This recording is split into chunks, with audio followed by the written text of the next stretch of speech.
আজ গরিব বলে সস্তা মাছ দেখাচ্ছি, যখন বড়লোক হব তখন ইলিশ মাছ দেখাবো।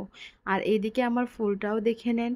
হ্যালো এভরিওয়ান, আসসালামু আলাইকুম। সবাই কেমন আছেন? তা আপনাদের ভাইয়া বাজার থেকে মাছ নিয়ে আসছিল, আর সেগুলোই দেখছিলাম যে সে কী কী মাছ নিয়ে আসছে।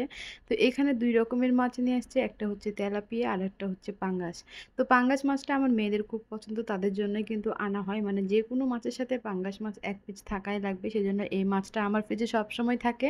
তো আপনাদের ভাইয়া নিয়ে আসছিল একটা বড় পাঙ্গাস, আর সেই পাঙ্গাসটাই কিন্তু দুইজন না তিনজন মিলে জানি একটু ভাগ করে নিয়েছে বাজারেই।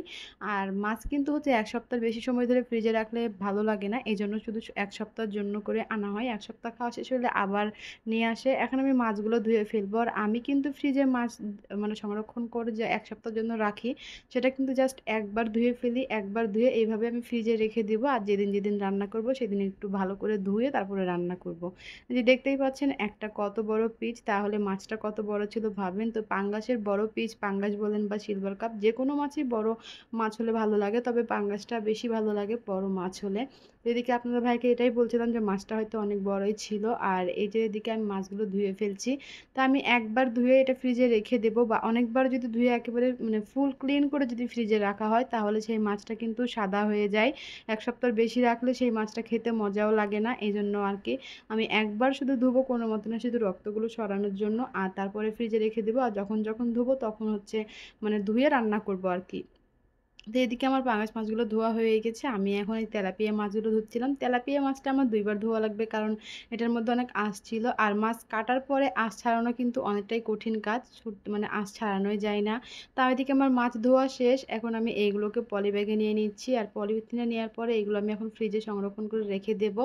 তো এদিকে আমার মাছ সব কিছু একেবারে রেডি হয়ে গেছে। আর আজকে ভাবলাম ভিডিওটা ছাদেই করি, কারণ আজকে ওয়েদারটা অনেক দারুণ ছিল, হালকা হালকা মিষ্টি মিষ্টি রোদ ছিল, যেহেতু কদিন ধরে বৃষ্টি হচ্ছে এই জন্য আর কি। তো এই যে আমার মাছ ধোয়া এবং প্যাকেট করা একেবারে কমপ্লিট, আর আমি এখন আমার মাছগুলো ফ্রিজে রেখে দেব। আর যে আমি মাছ কিনেছিলাম বোকার মতো বোয়াল মাছ, যে মাছটা আমি খেতেই পারিনি, ভাবছিলাম ফেলে দেবো, তবে আপনাদের ভাইয়া বললো আচ্ছা ঠিক আছে রাখো দেখা যাক। মাছটা একেবারে নরম ছিল। আমি কিন্তু দোকানদারকে মাছ ভালো মাছ কাটতে বলে বাজার করতে গেছিলাম, এসে দেখি এগুলো মাছ আমাকে দিয়ে দিয়েছে। তো আর ফেরত দিতে গেছিলাম তখন বাজার বন্ধ হয়ে গেছিল। আর এইদিকে দেখেন আমার গাছগুলো আপনাদেরকে দেখাতেই ভুলে গেছিলাম, তাই ভাবলাম দেখিয়ে দিই। ছোট্ট একটা ডাল দিয়ে কত সুন্দর ঘাস ফুল হয়ে গেছে। আর পানিগুলো কিন্তু আমি ফেলে দিচ্ছি, কারণ এই পানি থেকে কিন্তু মশা হবে। আর দেখেন অ্যাডেনিয়াম গাছে কি সুন্দর ফুল ধরেছে। আর এই অ্যাডেনিয়াম গাছ আমার কাছে তিনটা আছে, তিনটাতে কিন্তু তিন কালারের ফুল ধরে। এটা যেমন দেখেন ঘাস ফুলেও কিন্তু ফুল ধরছে, আর এই যে দেখেন এটা হচ্ছে গোলাপি কালার, আর এইখানে ধরে বেগুনি কালার, আর এই গাছে সাদা। আর এখানে কিছু বীজ ফেলে দিয়েছিলাম কিছুদিন আগে, সেটার জন্য লাউ আর কুমড়া কি কি জানি গাছ উঠছে বুঝতেও পারছি না, কারণ লাউ, কুমড়া এবং হচ্ছে মিষ্টি কুমড়া আর ছিম তিনটা বিচি ফেলেছিলাম, আর সেগুলোরই কিন্তু এবং গাছ হয়ে গেছে। আর এদিকে একটা পুঁইশাকের গাছ ওইদিকে ছিল, সেটাই টেনে নিয়ে আসছিলাম। তো আজকের মতো ভিডিওটা এ পর্যন্ত। সবাই ভালো থাকবেন, সুস্থ থাকবেন, আল্লাহ হাফেজ।